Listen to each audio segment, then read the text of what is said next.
Bonsoir à toutes, bonsoir à tous, j'espère que vous allez bien et que vous êtes en pleine forme en ce magnifique vendredi. Je ne sais pas dans quelle situation vous êtes, est-ce que vous êtes sous la tempête, est-ce que vous êtes avec un beau ciel bleu. Moi je vous fais participer le temps que vous vous connectiez. Je vais attendre quelques secondes pour vous parler de choix, pour vous parler de nos multiples voix intérieures, parce que je crois que c'est un sujet qui m'aurait fait du bien d'entendre à une certaine époque de ma vie. Et en attendant que vous vous connectiez, je vous fais juste profiter de ce magnifique coucher de soleil. Pour ceux qui ne me connaissent pas, je suis Samantha Mas, sophrologue et coach. J'accompagne les personnes à prendre confiance en elles, impacter leur destin et aimer le chemin grâce à un accompagnement one-one et de groupe. Dites-moi comment vous allez, dites-moi quand vous êtes connectés, mettez-moi un petit hashtag un petit hashtag replay.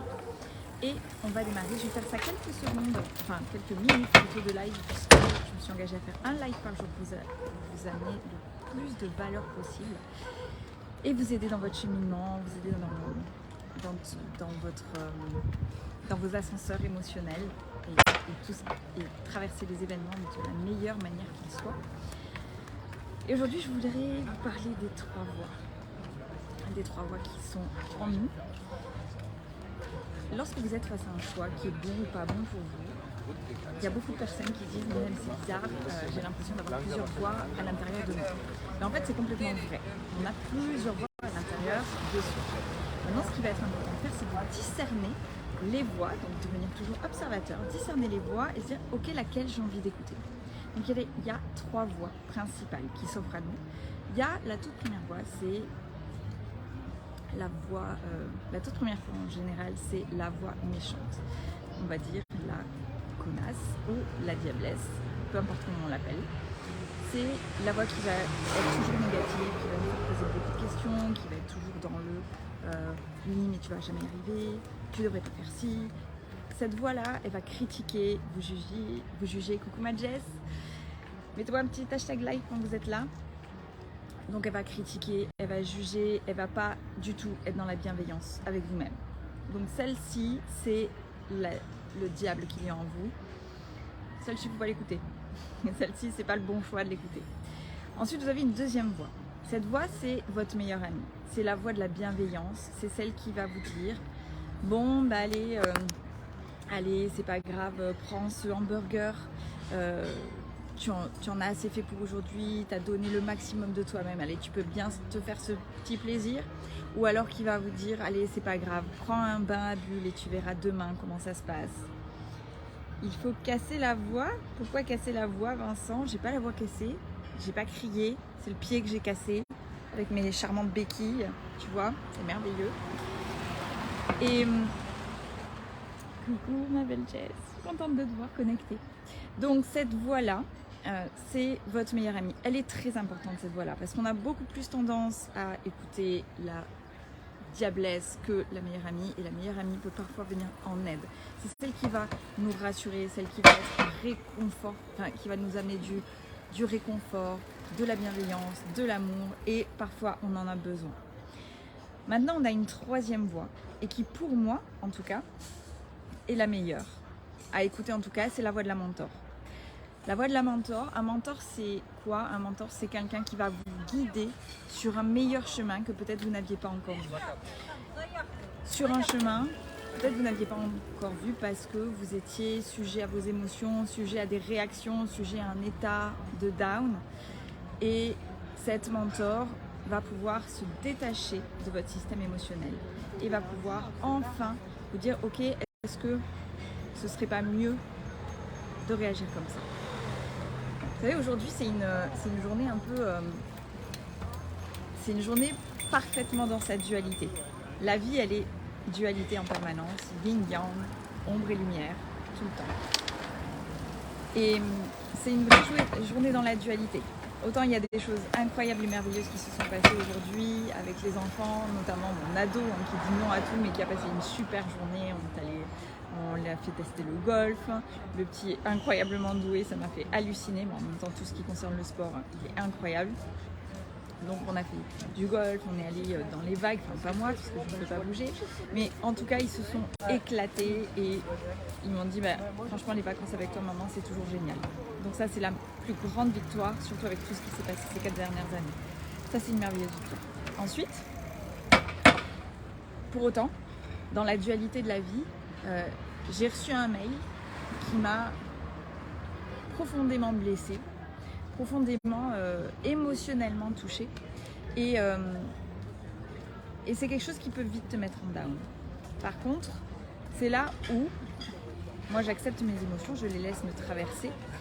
Vous le savez pour ceux qui me connaissent maintenant, je les laisse me traverser et il y avait mes enfants qui étaient en train de me dire, ou des personnes qui me disaient allez pense à autre chose, passe à autre chose, tiens il y a ça qui est sympa, il y a ça qui est sympa. Et en fait à ce moment-là j'ai dit non mais j'ai pas besoin de penser à autre chose tout de suite.